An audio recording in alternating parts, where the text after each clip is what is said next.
Hi hello welcome to creative news. Megastar Chiranjeevi గారు మొన్న Telangana Gaddar film awards వేదికగా మాట్లాడినటువంటి మాటలు ఇంకా ఇంకా కొంతమంది విమర్శిస్తూనే ఉన్నటువంటి పరిస్థితి కనిపిస్తుంది. అంటే ఎవరో చిన్న చిత్తగా ఉన్నటువంటి వ్యక్తులు మాట్లాడితే ఓకే, పెద్దగా పట్టించుకోని అవసరం లేదు. కానీ సీనియర్ జర్నలిస్టులు, ఎనలిస్టులు, లేదంటే పొలిటికల్ లీడర్స్ వీళ్ళు కూడా కొంతమంది అదే పనిగా చిరంజీవి గారిని విమర్శిస్తున్నటువంటి పరిస్థితి కనిపిస్తుంది. దీని మీద మనతో పాటు మన సీనియర్ జర్నలిస్ట్ కిరణ్ గారు మాట్లాడారు. రైట్, సీనియర్ జర్నలిస్ట్ కిరణ్ గారు ఉన్నారు. ఆయన అడిగి కొన్ని మాటలు తెలుసుకున్నాం. నమస్తే. నమస్తే హరీష్. రీసెంట్గా మీరు కూడా ఒక వీడియో చేశారు, చాలా గొప్ప రెస్పాన్స్ వచ్చింది. చాలా మంది అయితే ఆ వీడియోని కట్స్ చేసుకుని సోషల్ మీడియాలో చిరంజీవి గారి గురించి తెలియని వాళ్ళు, అంటే ఇలా ఇన్ని కార్యక్రమాలు చేశారా అనేటువంటిది కూడా చూపించుకుంటూ కట్స్ పెట్టుకుంటున్నటువంటి పరిస్థితి కనిపిస్తుంది. అయితే కొంతమంది చిరంజీవి గారు 70 ఏళ్ల వయసులో ఇలా చిన్నపిల్లల అమ్మాయిలతో కావచ్చు, లేదంటే డాన్సులు ఇలా వెకిలిగా చేయటం, ఇవేంటి అనేటువంటి మాటలు కూడా కొంతమంది ప్రముఖ ఛానల్స్లో కూడా డిబేట్లు పెట్టి మరీ మాట్లాడుతున్నటువంటి పరిస్థితి ఎలా చూస్తారు?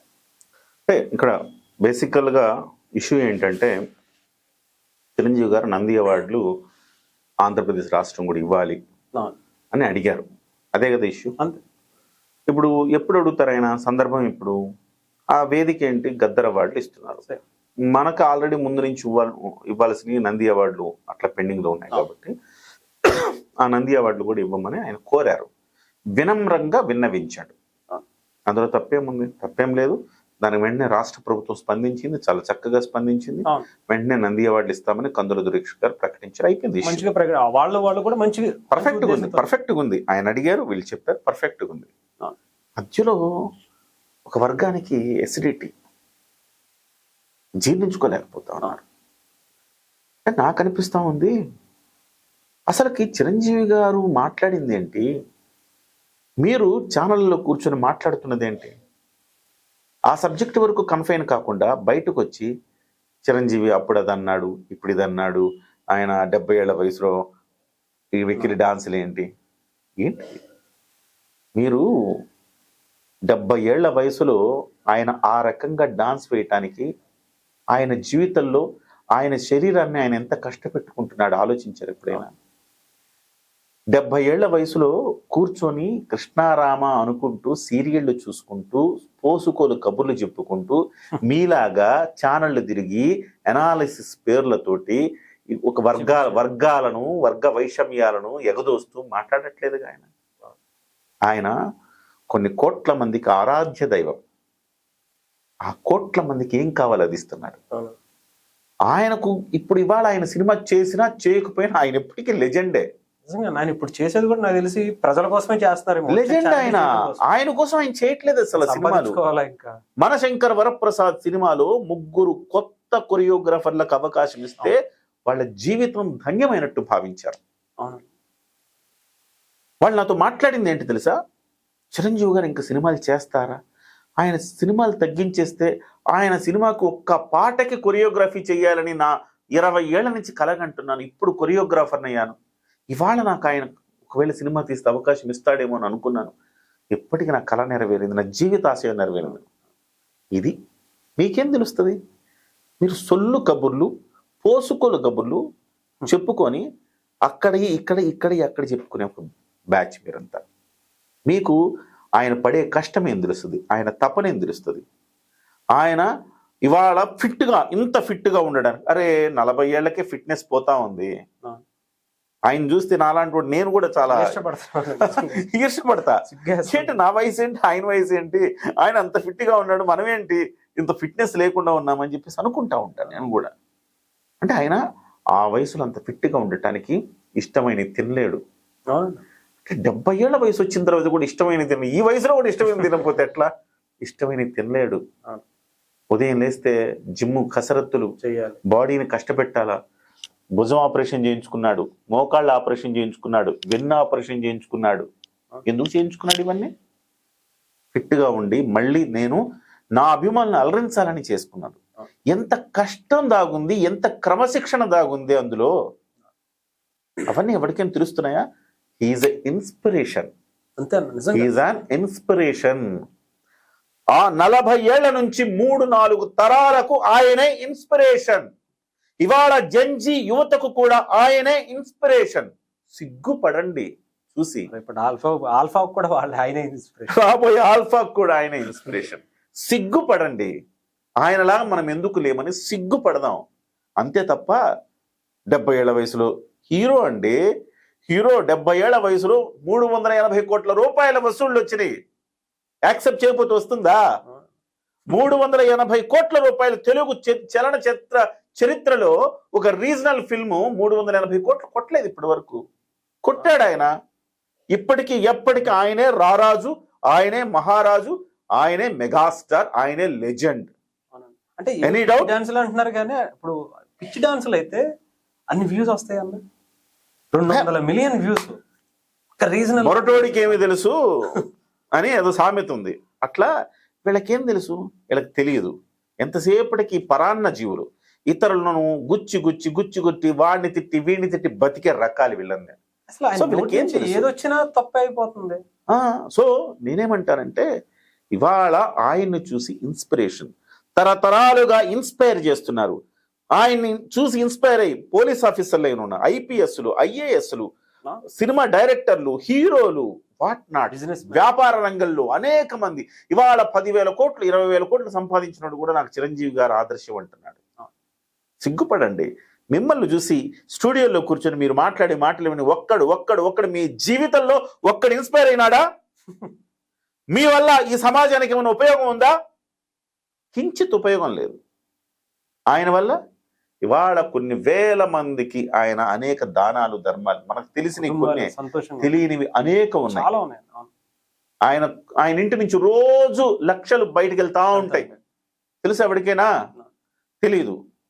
సుద్దాల అశోక్ తేజ ఎందుకు ఇంత మనకి నిన్నగాక మొన్న గద్దర వాళ్ళు సుద్దాల అశోక్ తేజ అన్నాడు, మీరిచ్చిన రక్తంతో బతికిన ప్రాణం ఇది అన్నాడు.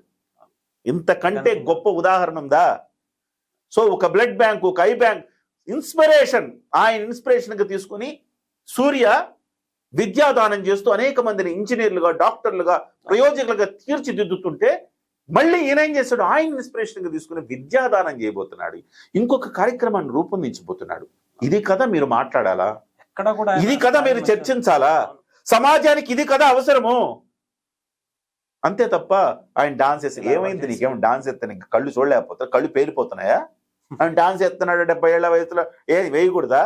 200 మిలియన్స్ ఊరికే వస్తాయా పిచ్చి డాన్సులు వేస్తే? జనం నీకు నచ్చకపోతే జనానికి నచ్చవా? జనానికి అద్భుతంగా నచ్చింది. అందుకే 380 కోట్ల రూపాయల వసూళ్లు వచ్చినాయి. కాబట్టి వీళ్ళందరూ కూడా ఓర్వలేక నాకు అనిపిస్తూ ఉంటుంది. హరీష్, చాలా ఇంపార్టెంట్ పాయింట్ మనం గుర్తుపెట్టుకోవాలి.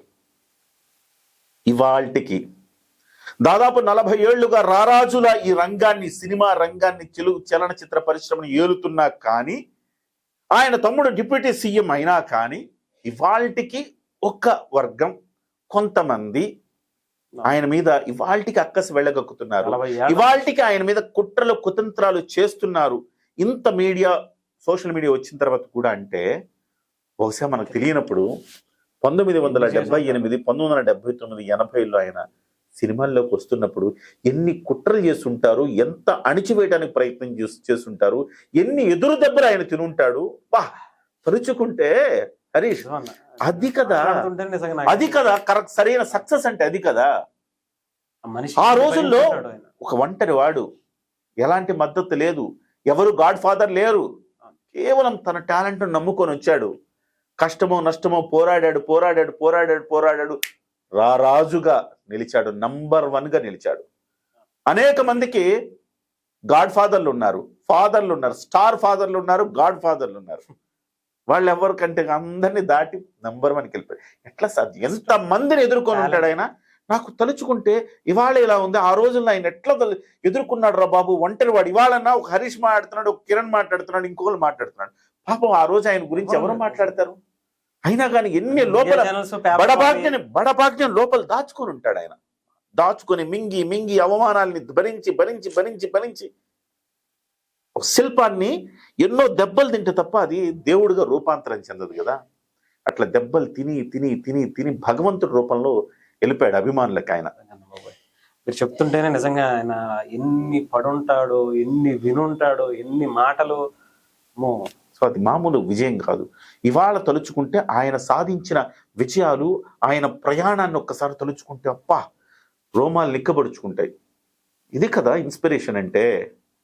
సో వీళ్ళందరికీ కూడా మనం థ్యాంక్స్ చెప్పాలా, నిజంగా. ఎందుకంటే ఒకసారి ఇప్పటికీ ఆయన 70 ఏళ్ల వయసు వచ్చిన ఆయన చూసి భయపడుతున్నారంటే ఆయన స్టామినా అది. సో ఆయన ఎప్పటికీ తగ్గేదేలే ఆయన ఎప్పటికీ. కాబట్టి నాకు అనిపిస్తూ ఉంటది ఇలాంటి వాళ్ళందరూ కూడా ఉండడం వల్ల మనం ఇలాంటి కొన్ని మాట్లాడుకునే అవకాశం మనకు దక్కింది. సో తరతరాలను ఇన్స్పిరేషన్ చేశాడు. నువ్వు అన్నట్టుగా రేపు రాబోయే ఆల్ఫా తరానికి కూడా ఆయనే ఇన్స్పిరేషన్ గా నిలవబోతా ఉన్నారు. ఇది భగవంతుడు ఆయనకి ఇచ్చిన గొప్ప లక్షణం అంటారా, గొప్ప వరం అంటారా ఏమో, ఆయనే అనేక మందికి భగవంతుడిగా మారారు. కాబట్టి ఇలాంటి వాళ్ళందరూ విమర్శలన్నీ కూడా పట్టించుకోవాల్సిన అవసరం లేదు. డెఫినెట్ గా చిరంజీవి గారు ఏదైతే చెప్పారో అందులో సందర్భోచితంగా చెప్పారు. డెఫినెట్ గా చాలా వినమ్రంగా విన్నవించుకుంటున్నానని చెప్పారు. అంతకు మించి గొప్పగా ఏం చెప్పలేదు. సో వీళ్ళకి లేదు మాకు ఇవి నచ్చవు, మాకు కనిపిస్తే కన్నేన కొట్టాలా, కడుపైన చేయాలి, ఇలాంటి మాటలే మాకు సమ్మగా ఉంటాయి. సో వాళ్ళు డాన్సులు వేసి తొడలు కొడితేనే మాకు హ్యాపీగా ఉంటుంది, మేము వాళ్ళవి మేము చూడగలం, వాళ్ళవి మాకు సమ్మగా ఉంటాయి, మేము వేరే వాళ్ళ ఎవరు చూడం, మాకు గుడ్డోళ్ళం, మేము కళ్ళు కనపడవు మాకు అని వాళ్ళు అనుకుంటే మనం చేసేది ఏం లేదు. జై చిరంజీవి. రైట్, థ్యాంక్ యూ అన్న. ఏదేమైనా కానీ అంటే చిరంజీవి గారు ఎప్పటికైనా సరే ఆయన ఇన్స్పిరేషన్. ఆల్ఫా కదా తర్వాత వచ్చేటువంటి జనరేషన్లకు కూడా ఆయనే ఇన్స్పిరేషన్ అంతే. ఎందుకంటే ప్రతిరోజు ఆయన మీరు చెప్పినట్టుగా ఆయన జీవితంలో వచ్చిన ప్రతిరోజు కూడా ఒక్కొక్క మర్చిపోలేని ఘటనలే ఉండుంటాయి నాకు తెలుసు. ఆయన ఒక బుక్ రాస్తే ఒక పాఠ్య పుస్తకం అవుతుంది ప్రతిరోజు. సో ఏదేమైనా కానీ డెఫినెట్గా ఆయన్ని ఎన్ని మాట్లాడినా ఇప్పటికీ ఆయనే ఆ స్థాయిలో ఉన్నారు కాబట్టి ఆయన అందుకనే విమర్శిస్తున్నారేమో. అంతే, ఆ స్థాయి అలాగే ఉండాలని. Thank you.